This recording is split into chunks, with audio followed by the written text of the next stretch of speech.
Welcome back to my shop, guys, and this is Josh, and just wanted to show you an overview of this workbench that I just finished. So I'm going to take you a little walkthrough around some of the features of this workbench, and I didn't document this whole process too much, but I'm going to give you just a basic overview of some of the features, and hope you guys like it. Alright, so let's start with the top here. I have 1, 2, 3, 4, 5, 6, 7, 8, 9, 10, 11, 12, 13, 14, 15 2x4s. And what I did, I didn't really document this whole experience too much on YouTube or in videos, but I did take some pictures and short videos on Instagram and Facebook. So if you guys want to check out some of that stuff, but I used a version of Mark Spagnolo, the Wood Whisperer's router, or a flattening jig for his router for a workbench.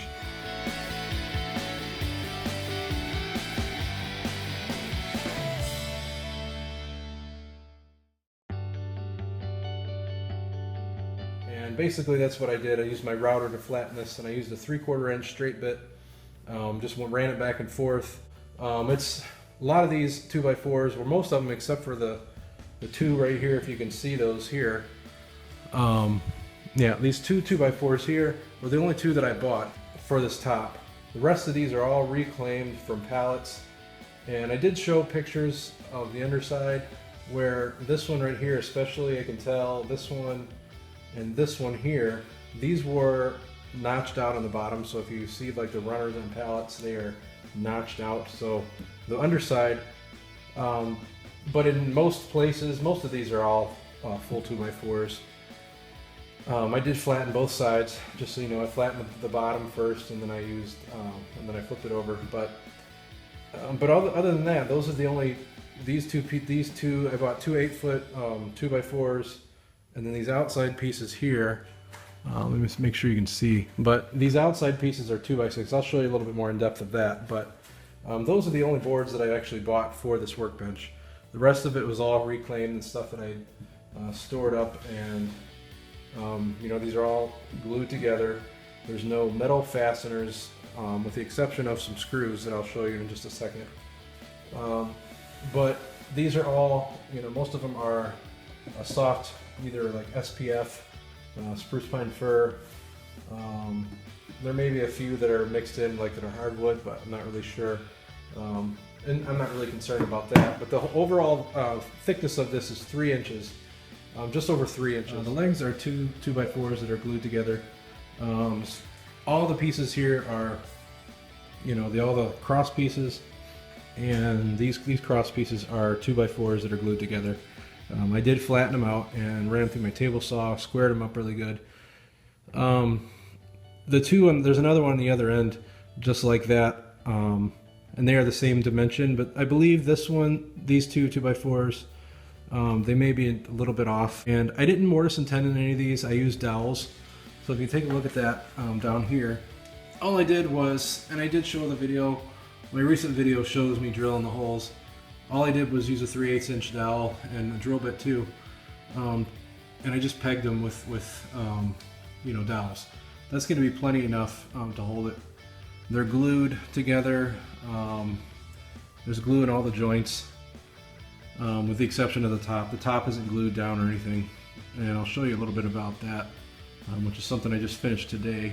That was the last thing I finished. But these are doweled together. I got 4 dowels going in there on each end, so these are offset a little bit so they don't go through each. All right, so taking a look at the 2x6s that are wrapped around the top itself, they are glued on there. This was the first one I put on, so you see no fasteners here at all. My clamps are big enough to go all the way across and clamp it, so this was glued on first. But I found out that I didn't have long enough clamps to stretch all the way across the width of my top. So I put glue on there, and then I screwed them in. And I will probably go back. Can't really see it, but I'll probably go back and remove these screws later on in the future when the glue dries and everything. Because I really didn't want to have any metal fasteners whatsoever in this at all. I don't know, it's just something I planned ahead of, that I just didn't want to do. The glue will be enough to hold it together. And all right, as far as connecting these the top was the last thing I connected, and I was tossing around different ideas of how to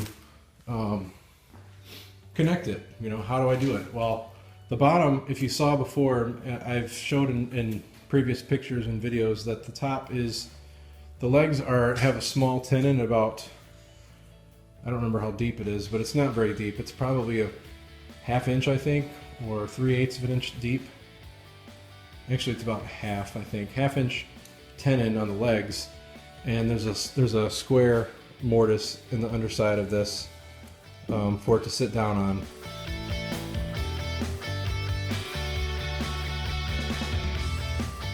So that probably, gluing up the legs and getting them all lined up and everything, and the tenons and mortises to match up, and that was probably the most time consuming, I think, other than the top. And gluing these legs up were really difficult too. But as far as how they're connected to the top, I don't have any screws holding in, or lag screws or wood screws holding the legs. All right, so let me show you on the underside here. There is one other support. Sorry if you can't see it, but there's another support just like this one that sits flush up against the underside of that. And I'm sorry I don't have any light under there to show you, but there it is right there. I did drill some holes, you know, for screws, and I may put some screws up in there. Just some Craig pocket screws I'm going to put up there, but I may not need those, because what I did here was I pegged with a dowel. I pegged these 2x6s, and this is the main reason I put these 2x6s on here. One of the reasons is so I could drill a hole through here, because this 2x6 is sitting up against the leg underneath here. And so all I did was I drilled out these holes first. These are all 3/8 inch dowels. And if you've ever seen draw boring and pegging, that's kind of what I did. Is I pegged these dowels are not glued in, and there was a reason, because you want the wood to move and everything, and if I have to ever remove this, you know, I don't want to glue the top to the legs, because if I ever want to remove it, you know, for whatever reason, I'll be able to do that by just cutting these dowels off or drilling them out. So that allows me to remove the top if I need to. I still have some other finishing things to do. Like you can see here, there's a gap. I didn't care too much that it sticks out a little bit. I can always sand that down or plane it down flush, not a big deal.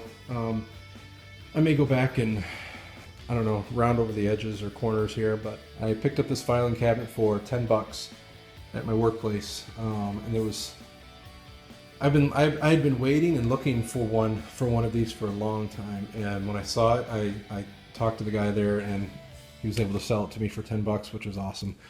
It's awesome for storage. There's 2 deep drawers here. I've already got some stuff in there, some screws. This is just awesome. The overall width of this cabinet, or the filing cabinet, from this side to that side is 3 feet, just over 36 inches.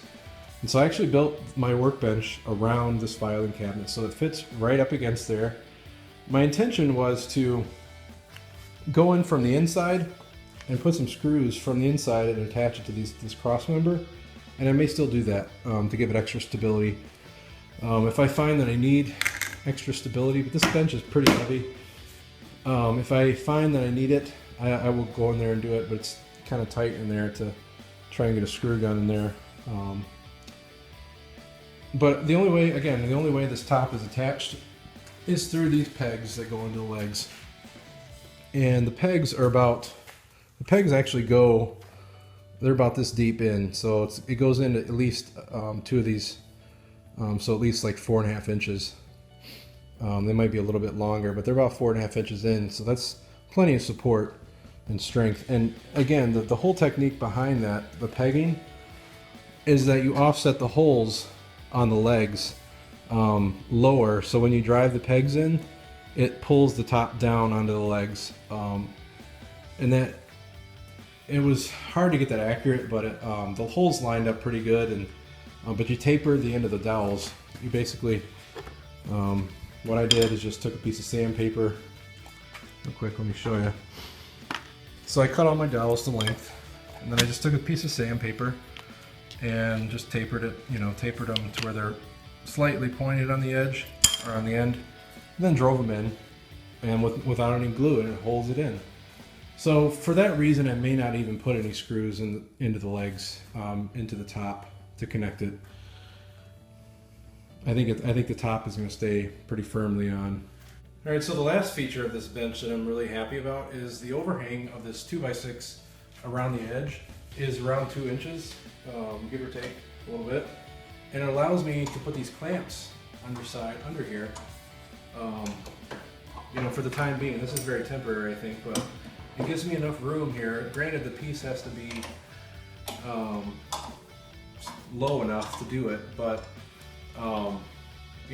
again, for a reason, this is just temporary, but if I have boards like that are, about this size that I want to hand plane the edge, I can do that. I can, just take my hand plane, run it down the edge. I have to sharpen this.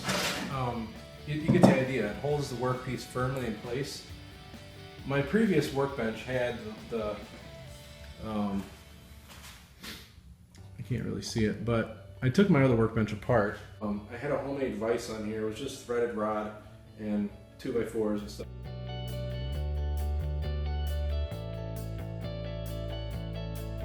And so all my hand planing was done this way. I was always doing my hand planing this way, and so it caused my bench to always want to tip. So I'm eventually going to either make or buy a couple of metal vices and kind of rig it up to where it's twin screw, like a twin screw vise. And it'll be about this, in this general area maybe, but it'll give me the ability to edge plain boards and stuff like this. And in the future I will definitely put like some sort of end vise on here and drill some dog holes and things like that. But the great thing is this bench is adaptable for that, I believe. I took all those things into account when I made this bench to be able to incorporate those things in here. I can certainly put a twin screw vise in there. For the time being, I'll definitely use these clamps to do that. Obviously, there's a hazard here, or you can run your leg into the side of these clamps. So it's not ideal, but it is temporary and it works. All right, so guys, that's it for my workbench. Hope you guys enjoyed watching this overview, and if you guys have any comments or questions about the workbench itself, how I did some different things or techniques, you can certainly leave some comments down below and ask me any question. I'd be more than happy to answer your questions. But that's it, and I do want to give a quick shout out to Dema.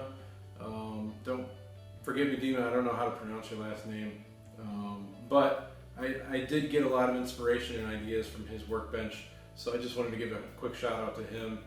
I can leave a link. I'll leave a link down below for his channel, and check out his workbench. He incorporated like a swing out assembly table. Thought about doing that, but I really don't think I have the room for it or the space. So I really don't have the room to swing it out this way towards the rest of the shop because of the location of my bandsaw and all that. And I'm gonna, like I said, I'm gonna put a vise on the outside, so can't really put it there, and I may not need it. So. But that's it for this video. Hope you guys enjoyed it. Feel free to leave me some feedback on it if you want. And follow me on my other social media, Instagram, Facebook, Twitter, for different updates and things. I put some different things on Instagram and Facebook and Twitter that I don't necessarily put on YouTube. So if you want to keep up to date on my projects and things that I'm working on, definitely check me out on Instagram. Joshua L1177 is my username there. So full name is Josh Luther, so you can search for me online. I'm sure you'll see my social media profiles pop up there. So thanks again, guys, for watching, and hope you enjoyed it, and I hope to see you guys in the next video. So take care and have a great day.